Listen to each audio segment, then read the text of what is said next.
Alhamdulillah. Allahumma salli wa sallim ala sayyidina Muhammad ibn Abdullah al-qa'im bi huquqillah ma dhaqat illa wa farajahu Allah wa ala alihi wa sahbihi wa sallim. Subhanaka la ilma lana illa ma 'allamtana innaka antal alimul hakim. Rabbi shrah li sadri wa yassir li amri wa hlul 'uqdatam min lisani yafqahu qawli. Wasaddid lisani wahdi qalbi bihaqqi sayyidina Muhammad wahdi qulubana bihaqqi sayyidina Muhammad. Allahumma salli wa sallim wa barik alaihi wa ala alihi. Alhamdulillah wa syukurillah. Malam ini malam Selasa, malam kelima, Jumat, Sabtu, Ahad, Senin, Selasa, malam kelima Hijriyah. Malam kelima Dzul Hijjah maksud saya. Malam kelima dari bulan Dzul Hijjah 1443 Hijriah. Malam kelima, lalu Rabu 6, Kamis 7, Jumat 8. Jadi hari Arafah hari Sabtu. Hari Arafah jatuh pada hari Sabtu. Hari-hari pertama atau 10 hari pertama di bulan Dzul Hijjah ini yang Allah Subhanahu wa ta'ala bersumpah di dalam Al-Qur'an, di dalam surah Al-Fajr, wal fajri wa layalin ashr, demi waktu fajar dan demi malam yang 10. Yang dimaksud malam yang 10 adalah 10 malam pertama dari bulan Dzul Hijjah. Dan 10 hari pertama bulan Dzul Hijjah ini afdalu ayyamid dunya, paling utamanya hari di dunia. Paling utamanya seafdal-afdalnya hari di dunia adalah 10 hari pertama dari bulan Dzul Hijjah. Di dalam hadisnya Nabi SAW bersabda, afdalu ayyamid dunya ayyamul ashr. Dari riwayat Imam Al-Bazzar rahimahullah ta'ala, sahabat Jabir bin Abdullah radhiyallahu anhuma, Nabi SAW bersabda, afdalu ayyamid dunya ayyamul ashr. Paling utamanya hari di dunia adalah 10 hari pertama dari Dzul Hijjah ini. Maka para sahabat bertanya, qalu ya Rasulullah wala mithluhunna fi sabilillah. Wahai Rasulullah, apakah sebanding dengan fi sabilillah?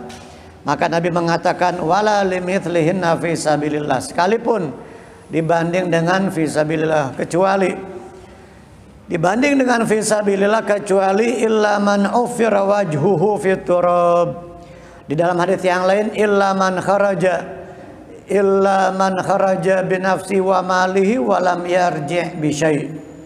Tidak ada dan tidak sebanding ibadah amal-amal saleh yang dilakukan di 10 hari pertama bulan Dzul Hijjah ini sekalipun dengan jihad fisabilillah, kecuali orang yang keluar dengan harta dan jiwanya lalu tidak kembali sedikit pun dari harta dan jiwanya tersebut. Hartanya habis, ludes fisabilillah untuk berjuang di jalan Allah Ta'ala, dan jiwanya juga agak kembali alias gugur, meninggal di medan perang fisabilillah, baru itu lebih utama.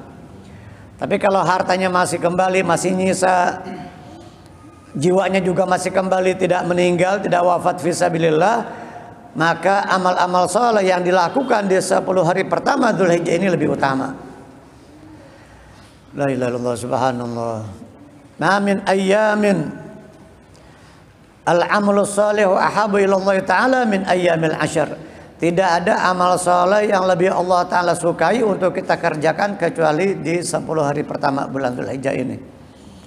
Wal fajri wa layalin ashr, demi malam yang 10. Wa syafa'i wal watr, demi yang ganjil, yang genap dan yang ganjil. Apa itu yang genap dan yang ganjil?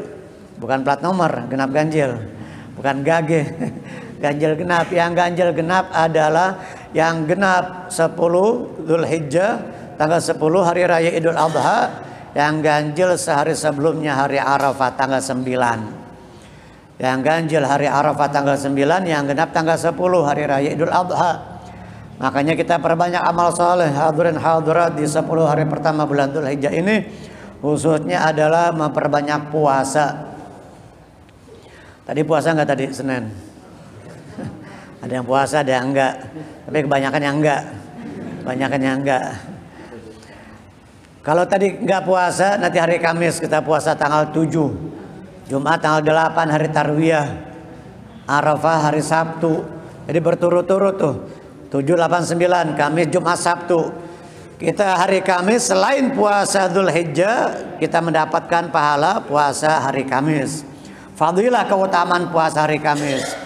Hari Jumat hari Tarwiyah jelas di dalam banyak kita para ulama mengatakan selain hari Arafah tentu itu yang paling utama untuk kita berpuasa hari Arafah tanggal 9 Dzulhijjah dapat menghapuskan dosa 2 tahun. Su'ilan Nabi sallallahu alaihi wasallam an shaumi yaumi Arafah. Nabi ditanya mengenai puasa hari Arafah 9 Dzulhijjah, maka beliau menjawab, inni ahtasibu 'ala Allahi an yukaffira sanata allati qablahu wallati ba'dah. Di dalam riwayat yang lain an yukaffira sanatal madiyah wal baqiyah. Aku berharap kepada Allah dapat menghapuskan dosa setahun yang lalu dan setahun yang akan datang. Allati qablah yang sebelumnya, wallati ba'da yang setelahnya, atau al-madiyah yang telah lalu, wal baqiyah sisanya yang akan datang. Artinya Allah Ta'ala akan menjaga, memelihara kita dari perbuatan dosa. Di antara fadilah puasa tanggal 9 itu hari Arafah 9 Dzulhijjah. Ada juga disunahkan kita puasa tanggal 9 Muharram, hari Tasu'a, tanggal 10-nya Asyura. 10 Muharram hari Asyura, sehari sebelumnya tanggal 9 Tasu'a. Diambil dari kata tis'ah. Tis'ah kan 9, Tasu'a tanggal 9 bulan Muharram. Kalau 9 bulan ini Dzulhijjah hari Arafah. Jadi Nabi mengatakan apa? Siyamu yaumi Arafah, puasa hari Arafah. Bukan puasa Arafah. Puasa Arafah ya kita beda-beda sama Saudi. Di Saudi Jumat, kita Sabtu, nggak bisa sama. Kok beda begitu? Kok nggak sama? Nah sekarang ente sholat subuh di Saudi, di Arab, di Mekah sholat subuh, ente sholat subuh di sini. Sholat subuh di sini jam 9 pagi ente. Subuh di sana, di Mekah, di sini jam 9 pagi, nggak sama. Di sana zuhur, di sini asar. Di sana asar, kita udah isya. Ya beda, sholatnya aja beda. Mataharinya beda, terbit hilalnya, matlaknya, waktu terbit hilal bulan sabitnya beda. Jadi nggak bisa sama. Makanya puasa hari Arafah, bukan puasa Arafah. Bukan puasa Arafah. Saumi yaumi Arafah, puasa hari Arafah. Kadang Mekah sama Syam sama Palestina aja beda matlaknya. Di kadang ada sahabat siapa? Sayyidina Quraib radhiyallahu an. Beliau dari Syam. Waktu masuk Madinah itu dikiranya masih hari Arafah. Dikiranya sudah Idul Adha, ternyata masih hari Arafah. Kata Sayyidina Abdullah bin Abbas, di Madinah masih tanggal 9, belum kelihatan hilal, sementara di Syam sudah tanggal 10, sudah masuk malam ke-10. Beda, itu masih di Jazirah Arab. Masih sama-sama Timur Tengah, beda, apalagi kita yang jauh sini. Dari Mekah ke Jakarta berapa? 8.000 apa 9.000 kilo ya. Ya kurang lebih sekitar 9.000 kilo ya. Sekitar 9.000 kiloan ya. Yang lebih jauh.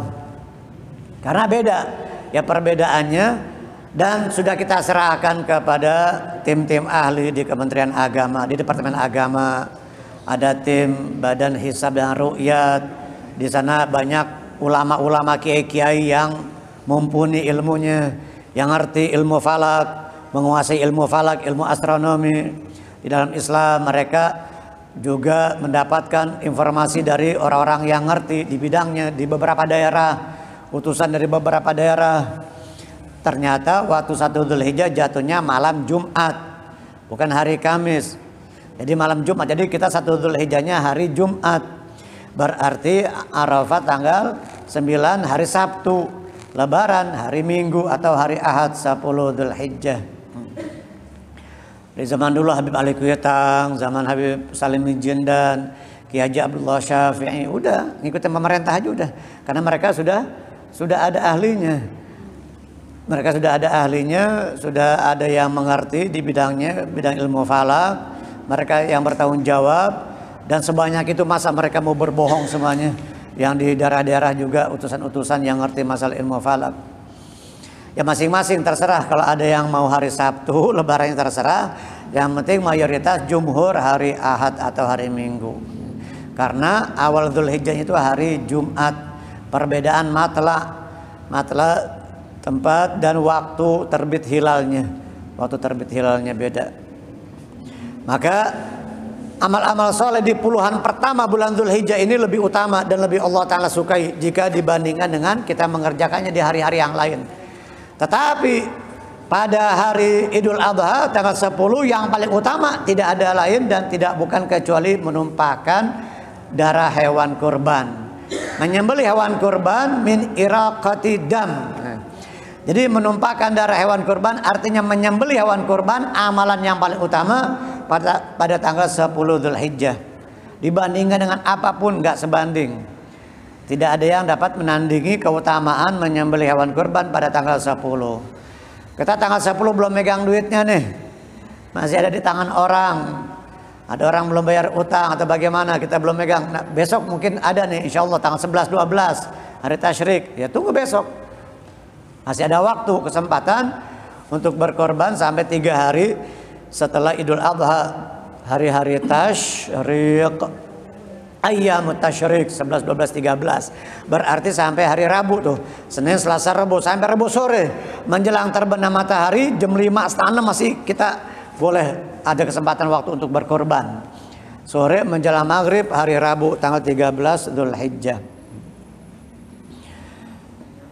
Suka baca ini gak zikir yang 10 hari pertama bulan Dzulhijjah? La ilaha illallah adadal layali wad duhur, la ilaha illallah adadal ayyami wasyuhur. Mungkin belum umum di sini ya. Belum biasa baca ya.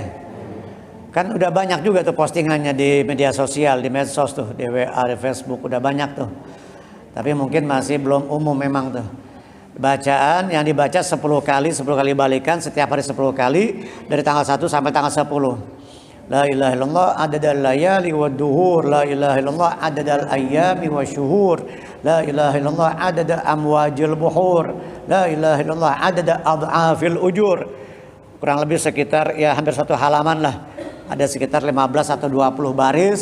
Setelah itu ada salawatnya Allahumma sholli ala sayyidina Muhammadin matta sholatil uyunu bin nadhar wa tazakhrafatil arduna bil matar wa hajja hajju wa tamar wa labba wa halaqa wa nahar wa tafa bil baitil atiqi wa qabbala al hajar wa ala alihi wa sahbihi wasallam.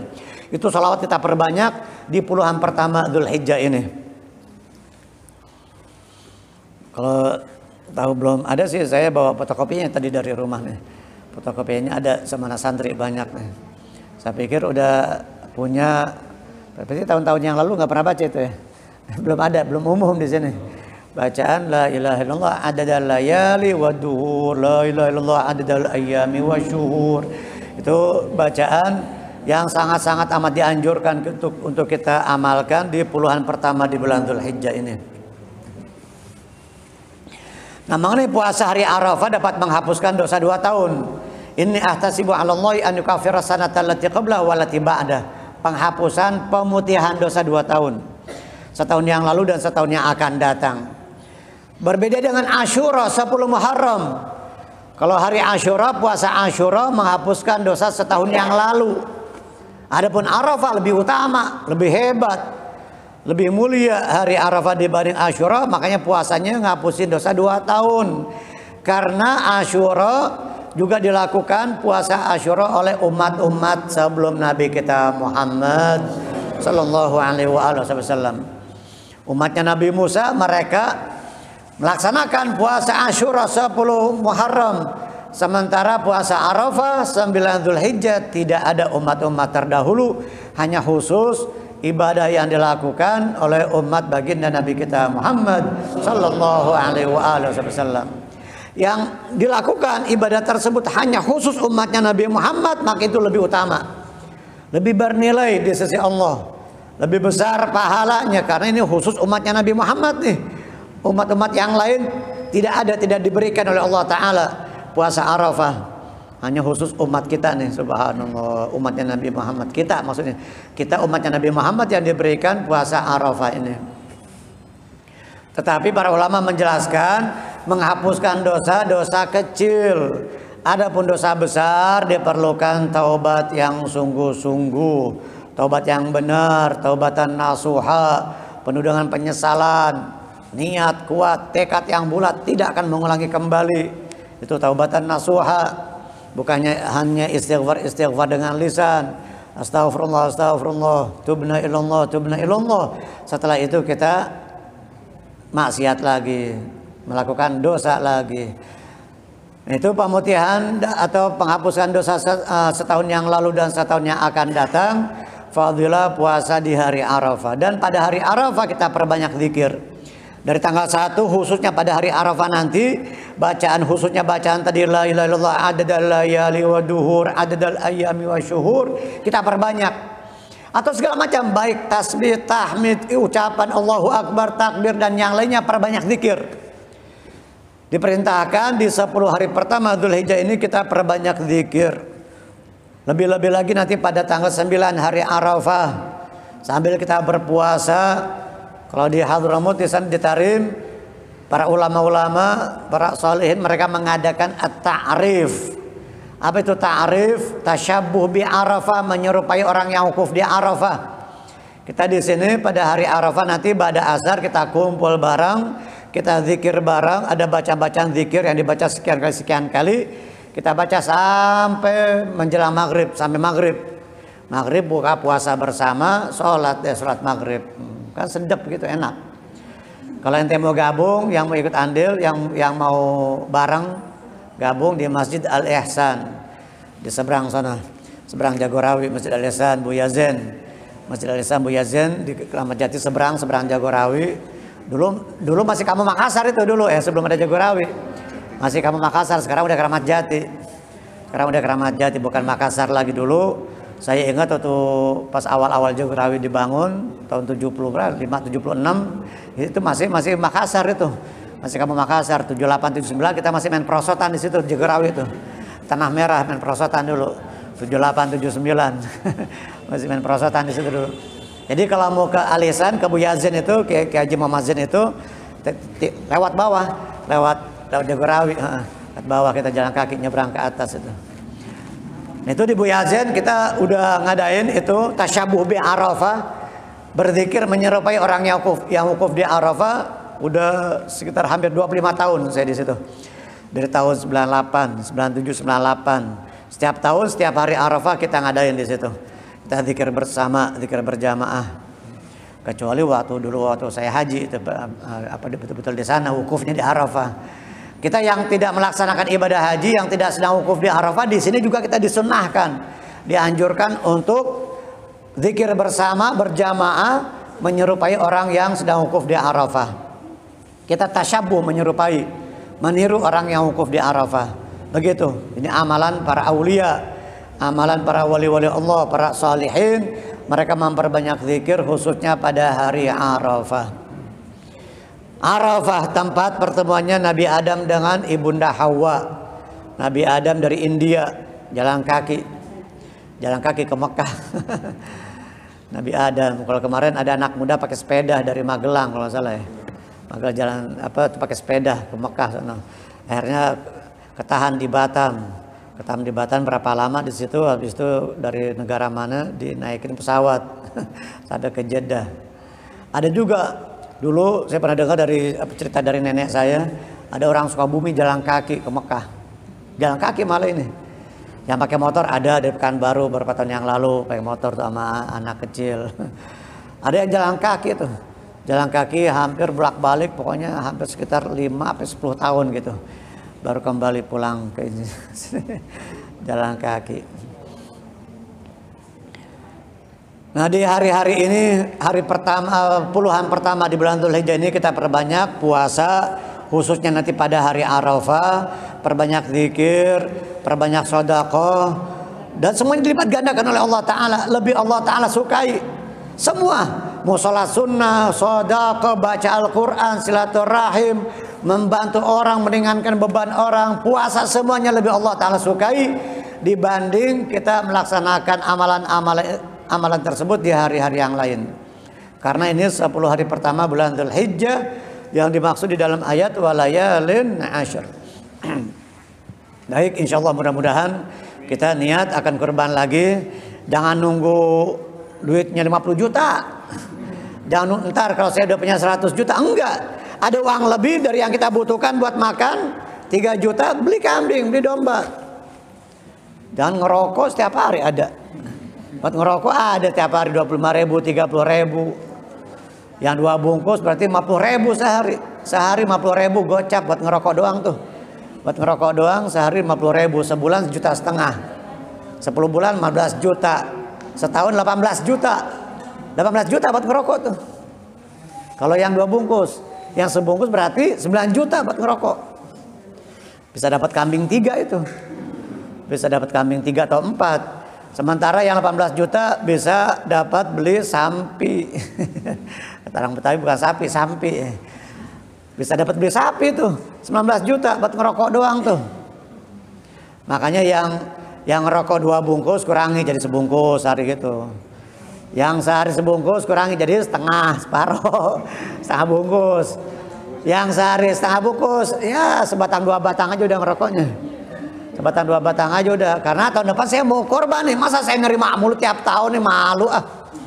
Saya tinggal nerima mulu, nunggu kupon aja, nungguin kupon. Yang dibeli cuman arang sama tusukan sate. Beli modalnya cuman arang sama tusukan sate yang dibeli. Bukan beli kambing, bukan beli domba, beli tusukan mulu tiap tahun. Kapan korbannya? Malu, mikir yang tiap hari ngerokok tapi nggak pernah korban, mikir, merenung. Ya Allah, mikir tiap hari kita makan nasi uduk, ngerokok, ngopi. Oh Allah, puasa kagak masuk. Hari-hari pertama bulan Dzulhijjah sampai sekarang, khususnya nanti hari Arafah kagak puasa. Karena ngopi udah kayak wajib bagi dia tiap pagi. Udah kayak wajib. Makan nasi uduk wajib, ngopi wajib, ngerokok wajib. Salat duha tuh wajibin. Salat duha wajibkan. Atau baca Quran wajibkan. Baca waqiah buat saya wajib setiap hari. Baca Yasin setiap hari buat saya wajib. Baca ratib buat saya setiap hari. Ini suatu kewajiban begitu. Yang sunnah-sunnah seakan-akan seperti wajib. Buat kita pribadi, bukan kita mewajibkan secara umum, enggak. Untuk kita pribadi kita wajibkan, walaupun itu sunnah. Baca ini, baca anu, ngamalin ini, ngamalin anu, ini sholat itu dan sebagainya. Itu kita katakan kepada diri kita itu suatu kewajiban atau kita wajibkan kepada diri kita, begitu. Setiap hari saya wajib baca ini, setiap hari seminggu sekali saya wajib hadir ke majelis taklim.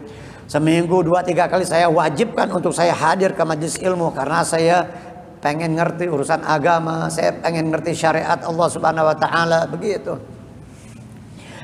Jadi tidak ada amalan yang paling utama khususnya nanti pada hari Raya Idul Adha 10 Dzulhijjah daripada kita menyembelih hewan kurban. Dan bagi kita yang ingin berkorban dari sekarang, dari kemarin tanggal 1 Dzulhijjah, kita disunahkan tidak memotong rambut dan kuku terlebih dahulu. Kita tahan. Rambut kita udah panjang, udah gondrong, kuku juga yang udah mulai agak panjang, tahan dulu. Nanti sampai hewan kurban kita disembelih. Bagi yang mau korban, yang kagak mah potong kukunya. Rambutnya potong.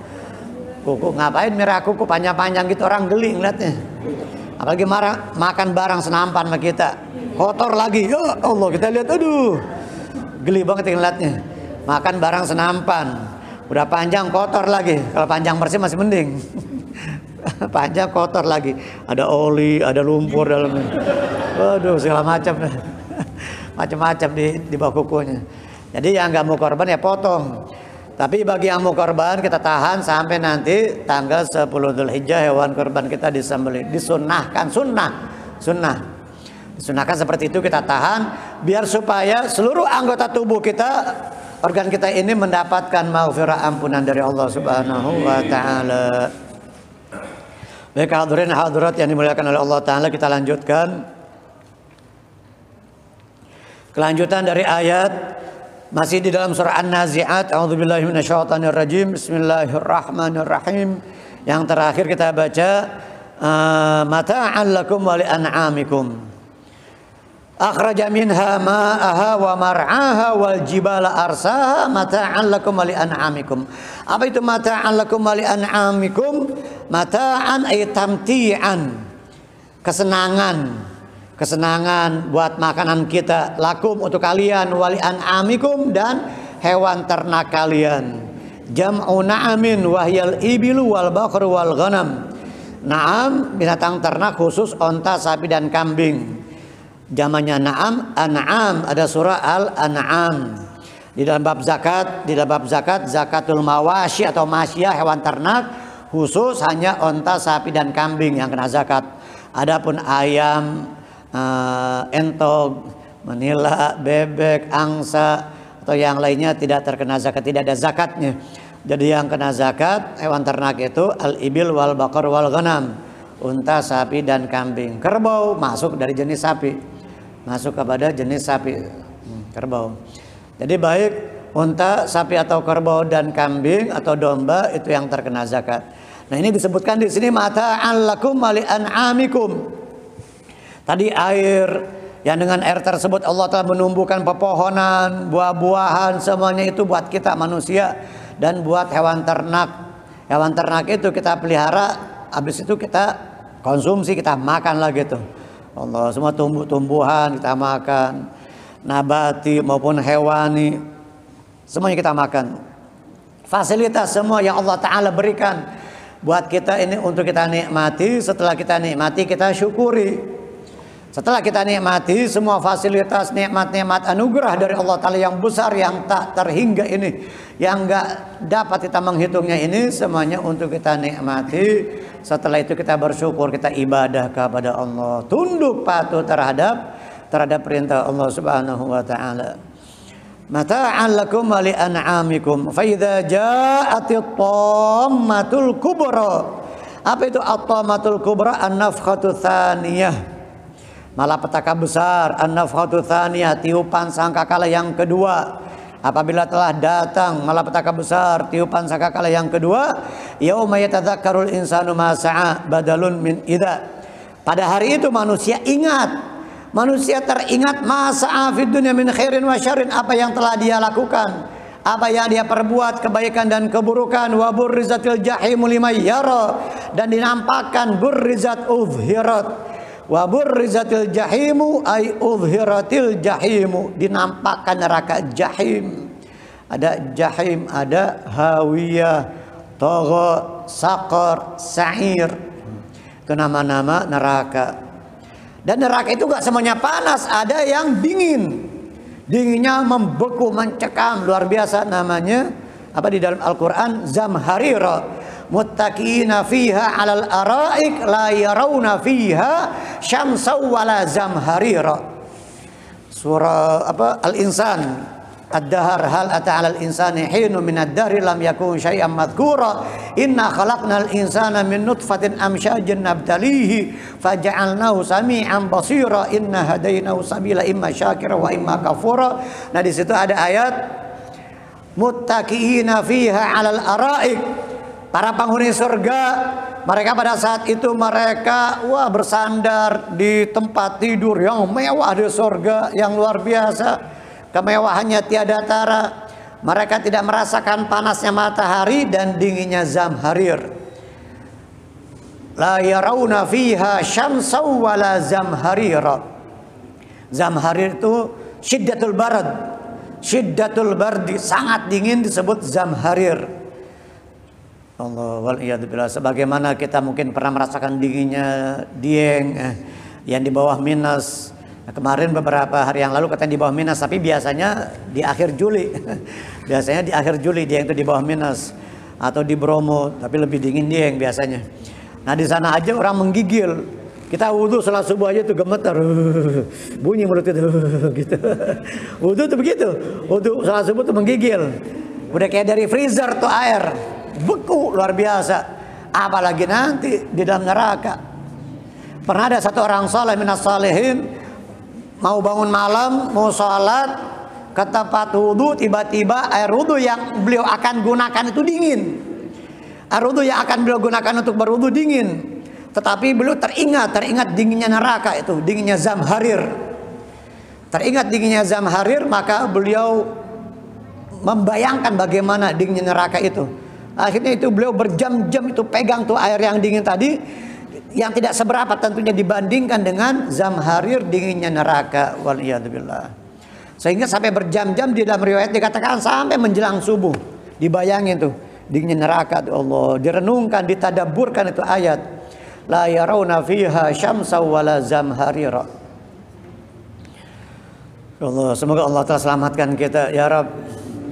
Allahumma ajirna minan nar, Allahumma ajirna minan nar. Wa burzatil jahim liman yara, bagi orang yang melihatnya. Likulli ra'in, bagi orang yang melihatnya. Liman yara likulli ra'in. Ra'a yara, ra'in yang melihat. Wa jawabu idza fa amma man tagha ay kafara. Adapun orang yang melampaui batas, yang kufur, tagha ay kafara. Wa atharal hayatad dunya, dan mengutamakan, memprioritaskan kehidupan dunia. Dia lebih mendahulukan, memprioritaskan kehidupan dunia. Fa innal jahima hiyal ma'wa, maka neraka jahim itu tempatnya. Neraka jahim hiyal ma'wa ay ma'wahu, tempatnya. Biasanya orang kafir dia atharal hayatid dunya. Makanya digabungkan di sini sama Allah Taala. Fa amma man tagha ay kafara wa atharal hayatad dunya. Dia pasti mengutamakan kehidupan dunia. Jadi kita harus yakin setelah kehidupan dunia yang sekarang ini, yang sedang kita lihat, kita saksikan ini, kita alami dan kita rasakan ini, akan ada kehidupan yang lain nanti, akan ada kehidupan yang abadi, yang lama itu di akhirat. Di dunia sekarang kita masih bisa nafas nih. Coba tarik nafasnya masing-masing. Alhamdulillah ya Allah, masih hidup nih. Masih hidup. Coba pegang tangannya, masih hangat apa udah dingin nih? Masih hangat, alhamdulillah ya. Udah dingin, aduh, tanda-tanda tuh. Tanda-tanda berarti ruhnya mungkin jangan-jangan udah di kaki nih. Kan dicabutnya ruh kan dari bawah tuh, dari kaki ya. Alhamdulillah masih hangat. Belum dingin, belum anyep. Kalau udah meninggal kan anyep tuh ya. Kita pegang jenazah tuh mayat, ya Allah, dingin, anyep. Nggak ada hangat-hangatnya. Nggak ada hangat-hangatnya sama sekali. Karena sudah berpisah rohnya dari jasad, sudah tidak ada nyawanya atau rohnya lagi. Nah, selagi kita masih dikasih roh, masih bisa hidup, masih bisa bernafas, dikasih udara oksigen cuma-cuma dari Allah Ta'ala. Coba kalau kita beli oksigen tuh, yang gede tuh berapa? Hampir sejuta ya, sekitar sejutaan. Ya katakan sejuta atau 750.000 ya. Tabung oksigen yang besar. Sehari 2 hari habis, sebulan bisa berapa juta itu habisin tuh. Harus mengeluarkan uang berapa juta sebulan, setahun puluhan juta. Selama hidup kita sampai saat ini udah ratusan juta, bahkan mungkin miliaran, sudah miliaran. Bukan ratusan juta lagi, itu baru cuman buat nafas tuh. Belum nikmat penglihatan, nikmat pendengaran, nikmat tangan, nikmat kaki, nikmat perut, nikmat bisa keluar kotoran dari tubuh kita. Ya Allah, nikmat sehat, makan, minum, negara semua bisa kita bisa kita nikmati semua makanan. Ya Allah, alhamdulillah. Tapi nanti kita harus yakin setelah kehidupan dunia ini akan ada kehidupan yang abadi, yang kekal selama-lamanya. Selama-lamanya. Sampai kapan ya? Selama-lamanya, nggak ada hentinya. Selama-lamanya tuh tidak ada hentinya, terus menerus. Tidak ada hentinya. Makanya kita jangan mengutamakan kehidupan dunia. Kita harus mengutamakan kehidupan nanti yang abadi di akhirat. Maka sungguh bodoh, jahil, picik orang yang lebih mengutamakan dunia dan dia melupakan akhirat. Padahal dia sudah melihat ayahnya sudah meninggal, ibunya udah nggak ada, kakek neneknya apalagi, buyutnya apalagi, orang di sekitarnya banyak yang sudah kembali kepada Allah, banyak yang sudah meninggal. Tetapi mengapa kita masih lalai? Mengapa kita masih teledor? Kenapa kita masih berat untuk melakukan ibadah, buat ngaji, buat ke masjid? Kenapa? Ya karena itu imannya tadi yang kurang kuat, lemah, minim, sedikit, tipis sekali imannya. Jarang hadir di majelis, jarang kumpul sama orang-orang saleh.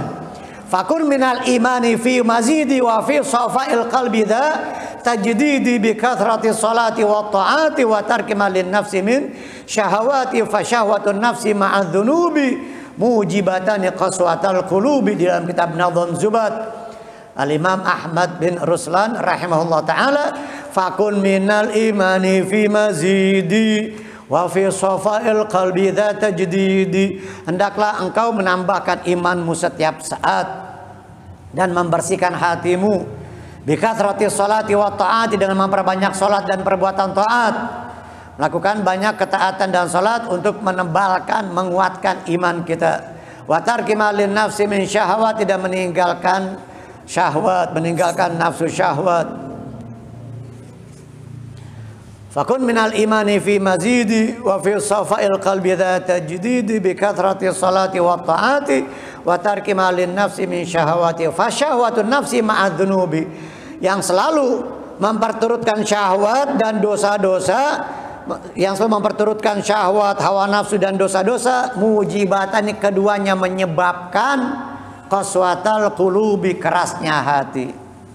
Perbuatan dosa dan selalu memperturutkan keinginan hawa nafsu dapat mengeraskan hati. Dan hati yang paling jauh dari Allah Ta'ala adalah hati yang keras.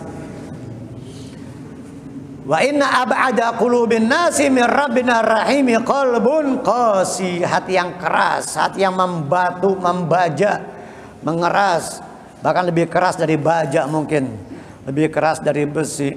Wal iyad billah.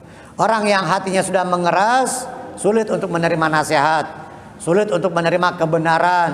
Jumudul ain, air matanya beku, susah nangis, ingat dosa tuh nggak bisa nangis, nggak pernah merenung sebelum tidur, ingat dosa, ingat masa lalu yang begini, ninggalin sholat, nggak ngerti sholat, mungkin wudunya nggak sah bertahun-tahun. Mungkin sholatnya nggak sah bertahun-tahun, kurang ajar kepada orang tua pernah dia lakukan, bahkan mungkin sering, silaturahim jarang, pelit iya, lalu apalagi nggak pernah ke masjid, musuhan sama masjid, bertahun-tahun nggak pernah nginjak masjid, nggak pernah hadir ke pengajian, nggak mau bertanya sama ulama, gengsi, malu, ya Allah, iyadzubillah.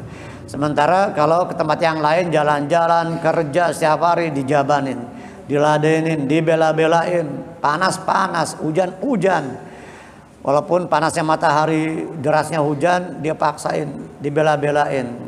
Sementara buat akhirat, buat kita yang abadi nanti kehidupannya di hadapan Allah Subhanahu wa Ta'ala, kita masih lalai. Fa amma man tagha wa athara al-hayata ad-dunya fa innal jahima hiyal ma'wa wa amma man khafa maqama rabbih qiyamahu baina yadayhi. Adapun yang takut kepada Allah Subhanahu wa Ta'ala, dia akan berdiri di hadapan Allah, qiyamahu baina yadayhi. Dia akan berdiri, akan dihadapkan dengan di hadapan Allah Ta'ala. Dan semua kita akan berhadapan dengan Allah, akan dihadapkan kepada Allah. Tidak ada perantara, enggak ada juru bicara perantara antara kita dengan Allah. Laisa bainana wa bainahu tarjuman. Dan Allah Ta'ala akan mengatakan, ya fulan, fulan, atadzkur fil makanil fulani fil yaumil fulani, apakah engkau masih ingat di hari anu, jam sekian, di tempat anu, engkau begini, berbuat begini dan begitu, engkau bermaksiat kepadaku, engkau malu dari pandangan manusia, menghindar, menjauh dari pandangan manusia, tetapi engkau tidak tahu, apakah engkau tidak yakin aku melihatmu, tetapi mengapa engkau tidak malu kepadaku? Apakah engkau tidak yakin aku melihatmu, aku menyaksikanmu, aku mengawasimu, sementara engkau malu dari pandangan manusia, menghindar dari pandangan manusia? Allah, itu saking malunya tuh orang yang digituin nanti sama Allah Ta'ala, sampai daging wajahnya, mukanya tuh lumer, sampai rontok lumer. Allah, saking malunya katanya begitu. Ya Allah, itu baru malu, rasa malu yang luar biasa di hadapan Allah Ta'ala. Bagaimana dengan azabnya? Bagaimana dengan siksanya? Makanya kesianin diri kita, kesianin anak bini kita, Bapak Ibu. Kesianin anak-anak kita agar mereka tidak celaka nanti di akhirat. Kita harus didik, kita harus arahkan. Jangan hanya kita bisa kasih fasilitas, kita kasih makan, kasih minum, kita sekolahin di sekolah yang favorit, yang mahal, wah yang begini begitu, yang munafik, sementara wudhu nggak ngerti, sholatnya berantakan, mungkin pergaulannya bebas, kita nggak tahu.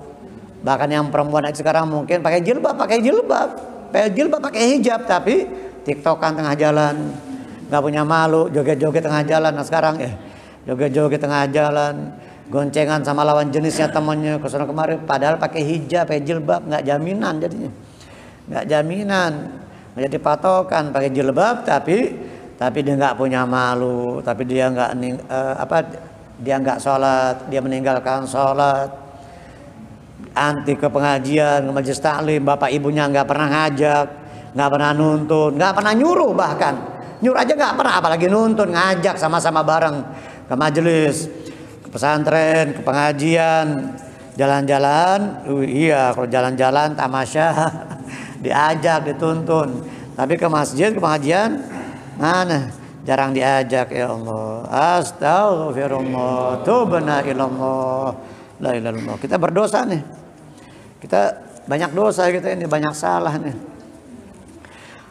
Wa amma man khafa maqama rabbi wa nahan nafsa 'anil hawa, yang takut kepada Allah Ta'ala, takut nanti dia akan dihadapkan kepada Allah, dan dia wa nahan nafsa 'anil hawa, dia mencegah hawa nafsunya, dia tidak memperturutkan, dia tidak tunduk terhadap hawa nafsu, dia mencegah keinginan hawa nafsunya. Al-ammarah fa innal jannata hiyal ma'wa, yang begitu, yang selamat, yang akan menempati surga, maka surga tempatnya.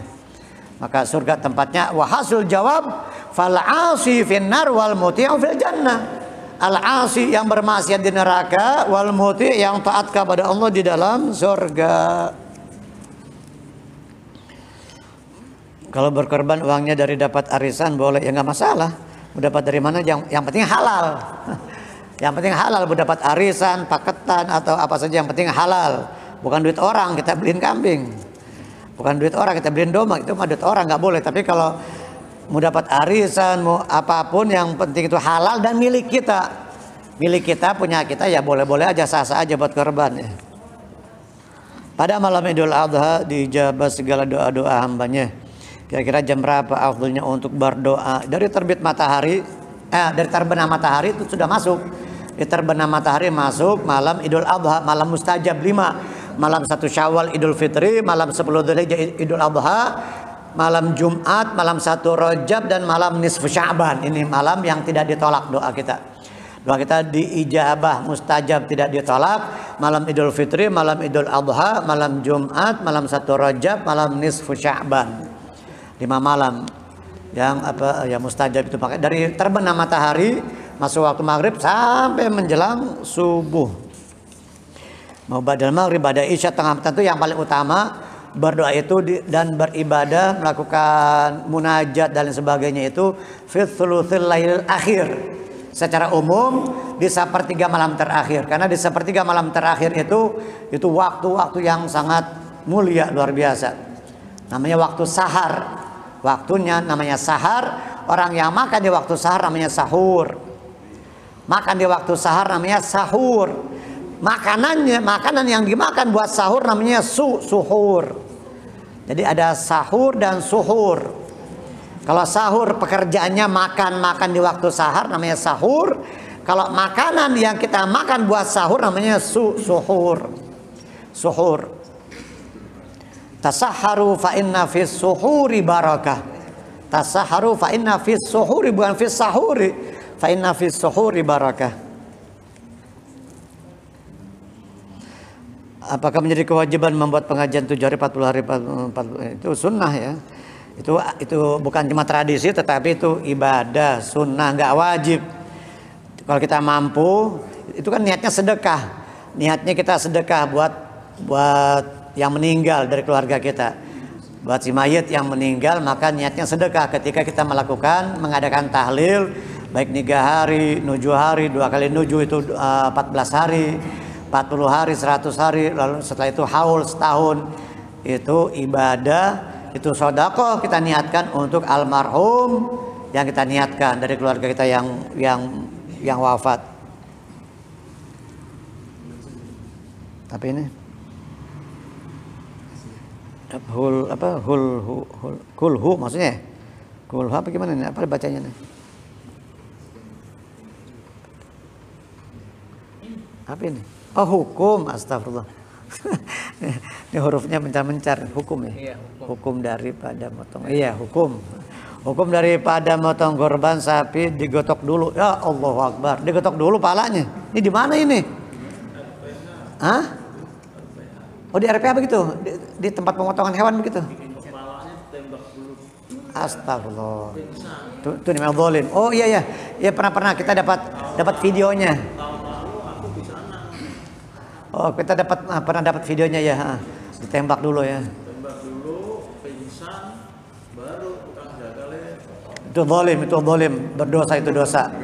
Itu perbuatan aniaya. Nanti yang nembak itu nanti dia ditembak di akhirat. Nanti dibalas sama Allah Ta'ala nanti di akhirat di neraka. Ditembak. Itu senjatanya bukan made in China, bukan made in Jerman, made in Jahannam. Senjatanya nanti made in Jahannam yang di neraka. Nabi menganjurkan agar kita menajamkan pisau dan membaringkan buat dia tenang, Fal yuhid ahadukum syafratahu wal yurih dhabihatahu. Innallaha katabal ihsan ala kulli syai'. Fa idza qataltum fa ahsinul qitlah wa idza dzabhtum fa ahsinul dzibha wal yuhid ahadukum syafratahu wal yurih dhabihatahu. Kata Nabi begitu. Allah Ta'ala mencatatkan kebaikan dalam segala hal. Allah Ta'ala mencatatkan segala kebaikan dalam segala hal. Fa idza dzabhtum, ketika engkau menyembelih, sembelih yang bagus. Wal yuhidda ahadukum syafratahu, hendaklah salah seorang di antara kamu menajamkan pisaunya. Wal yurih dzabihatahu, dan membaguskan sembelihannya. Dipisah dari kawannya, jangan di depan temannya. Kita motong kambing jangan depan temannya. Diumpetin dulu temannya. Temannya diumpetin dulu, jangan sampai ngelihat. Temannya yang disembelih, baik sapi, kambing, onta begitu. Itu sunnahnya, adabnya seperti itu. Ini enggak, malah disakiti, malah dizalimi, dianiaya dengan dipukul atau ditembak. Itu haram, itu dosa, itu perbuatan zalim. Bagaimana cara terbaik mengolah dan pendistribusian daging korban untuk bagian kulit dikemanakan?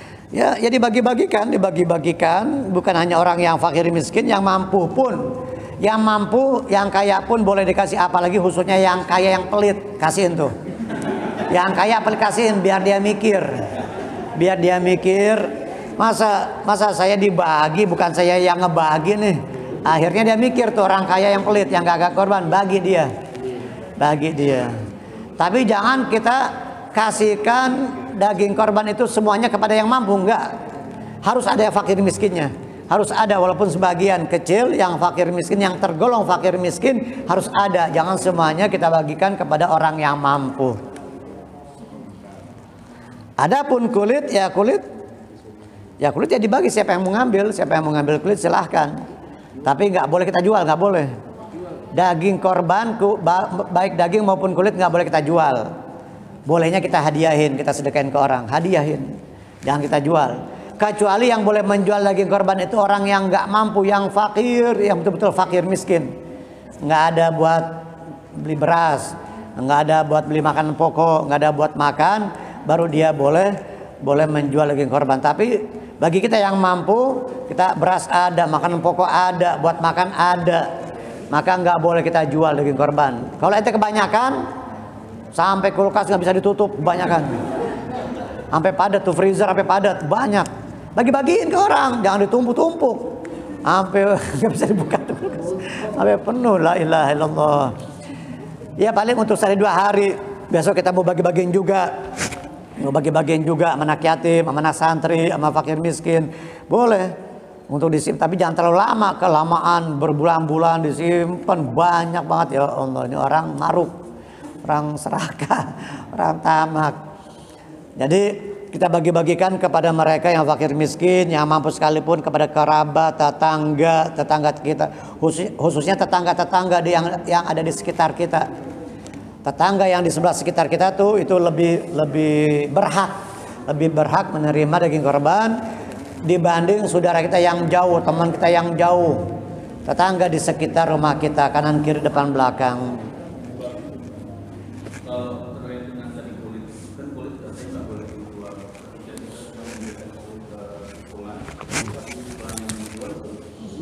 Nah itu kan kan bolehnya kita hadiahkan.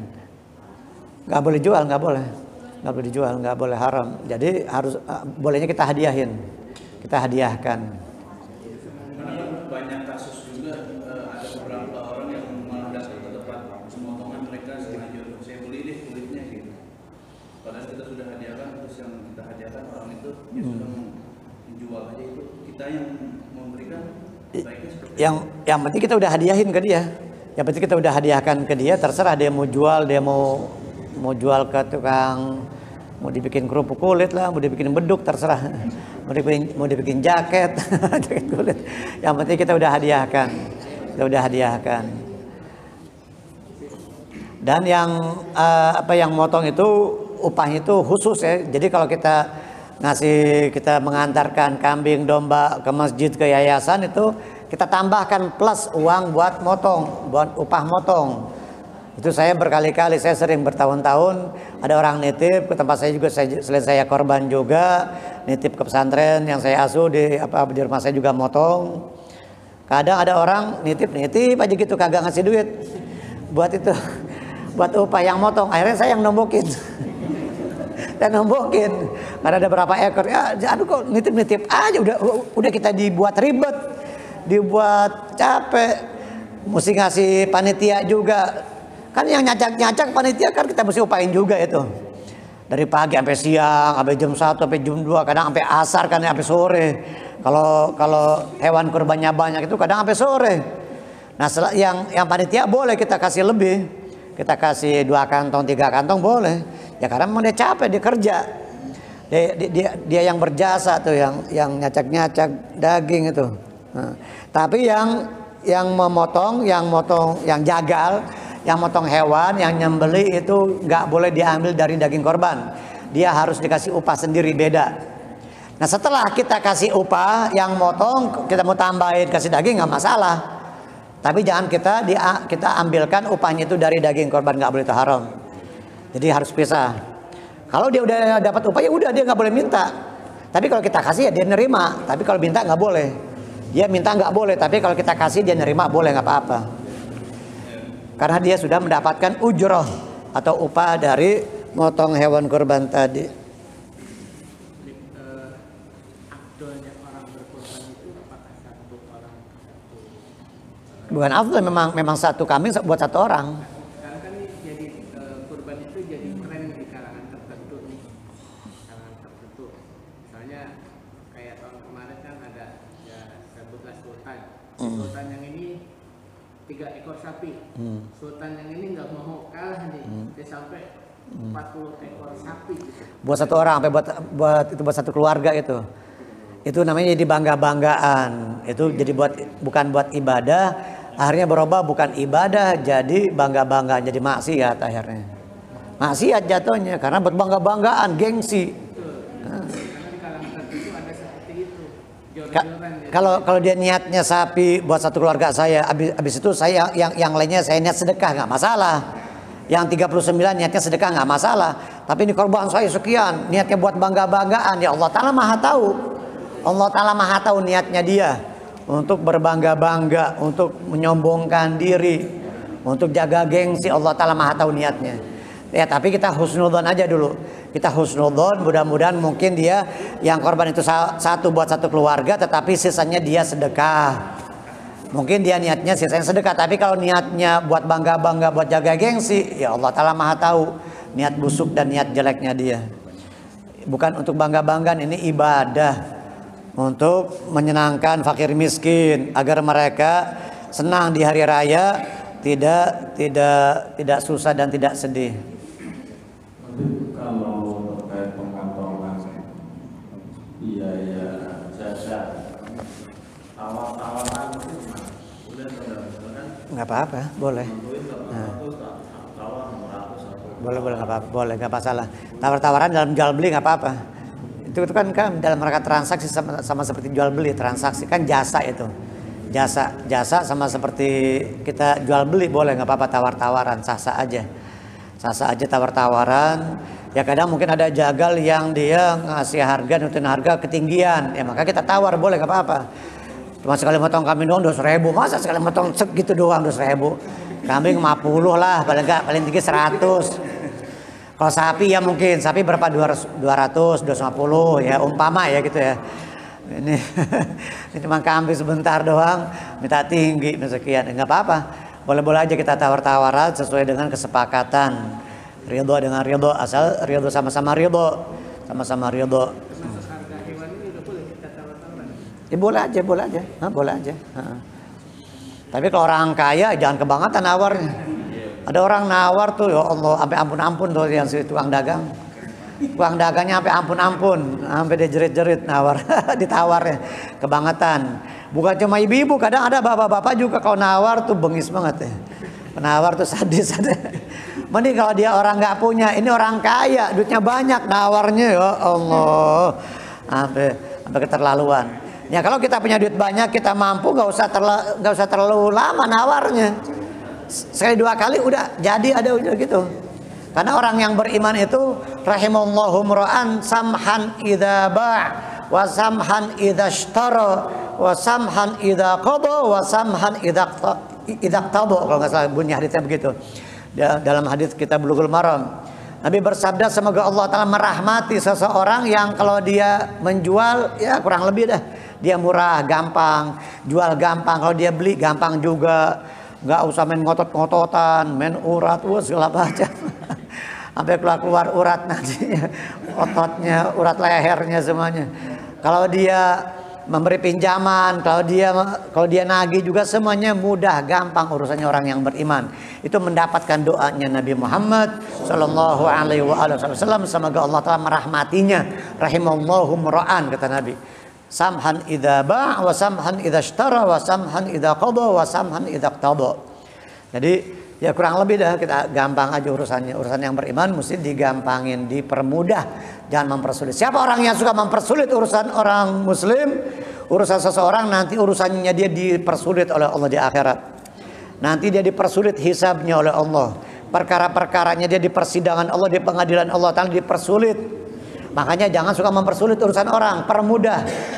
Bukan dianggap mudah, bukan dianggap mudah, tetapi permudah, beda ya. Bukan dianggap mudah, bukan dianggap enteng, bukan dianggap sepele, tetapi kita mempermudah urusan orang.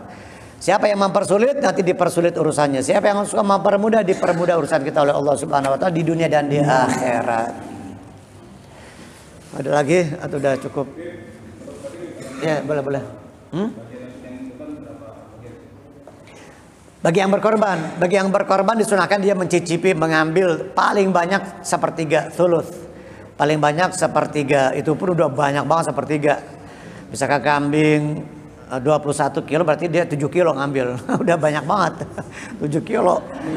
Paling enggak paha satu, sebelah paha sebelah, mau bagian belakang, paha depan nggak masalah, atau ngambil atinya gitu dah.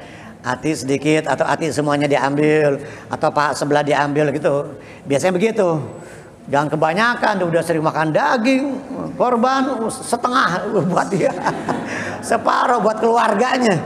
Nah tetangganya yang fakir miskin yang jarang makan daging, ya Allah ini maruk amat ya nih katanya. Kata tetangganya nih maruk amat nih. Ini yang korban nih. Nah?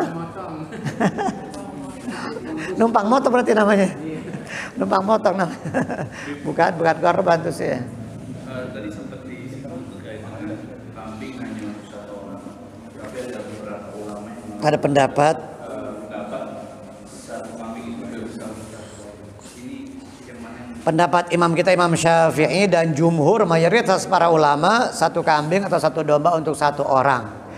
Adapun kita niatkan pahalanya bukan pahalanya tetapi gugur kesunahannya itu atas satu keluarga, iya. Itu yang dimaksud. Yang korban satu orang bapaknya, maka gugur kesunahan dari anak istrinya. Yang korban atas nama istrinya, maka gugur kesunahan dari suami dan anak-anaknya, begitu. Bukan untuk satu keluarga, tetapi tetap yang korban satu orang, namun menggugurkan kesunahan atas satu keluarga yang lain, atas anak istri, begitu yang dimaksud. Terkait korban,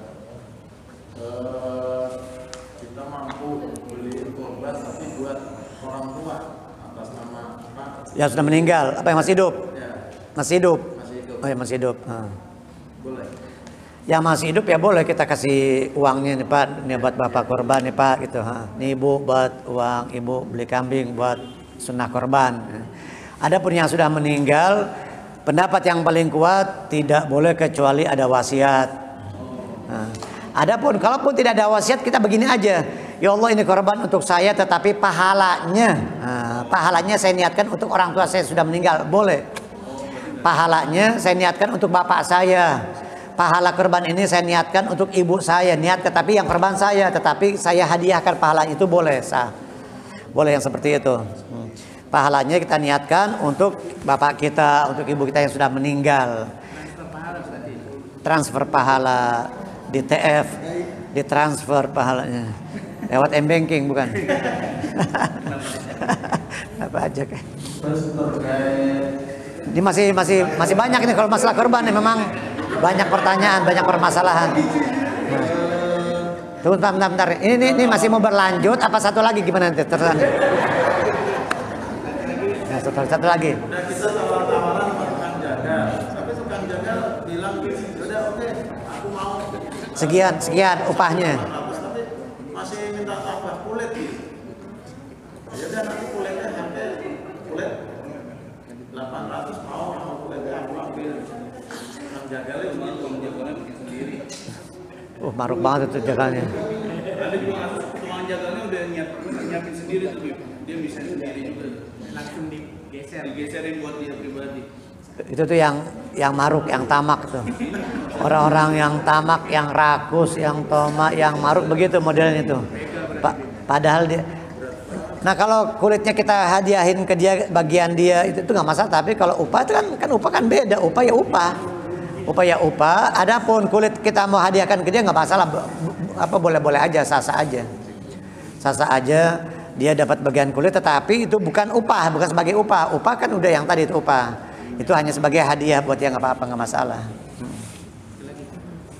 Apakah semua bagian dari hewan itu karena kan kita pernah melihat di salah satu yang lembaga isinya itu jeroannya itu nggak usah dipakai kecuali hati dan paru, lebihnya dikubur.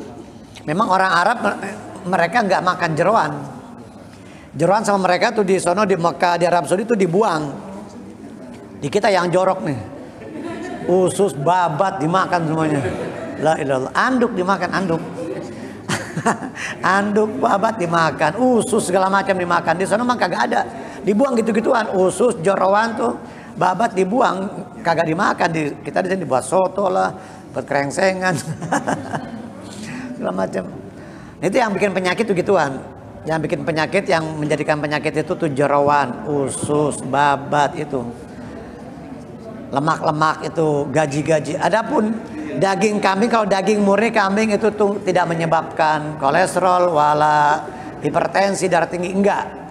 Yang bikin darah tinggi atau kolesterol itu jeroan, gaji, itu.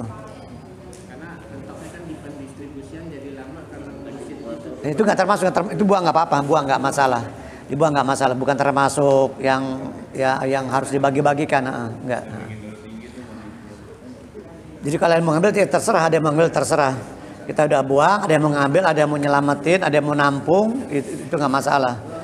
Jeroan-jeroan segala macam, usus, apalagi tadi babat dan sebagainya. Jadi kita bersungguh-sungguh tahun ini kita berniat untuk berkorban lagi. Kita minta kepada Allah Subhanahu wa taala, walaupun mungkin ada yang saat ini belum ada rencana atau belum megang uangnya untuk berkorban, dengan dia niat yang kuat, dia himmah semangat yang kuat dan dia ingin berkorban, maka Allah taala akan mudahkan jalannya. Allah taala akan berikan rizki dari jalan yang dia tidak menduga dan tidak menyangka-nyangka. Semoga Allah taala mudahkan segala urusan kita.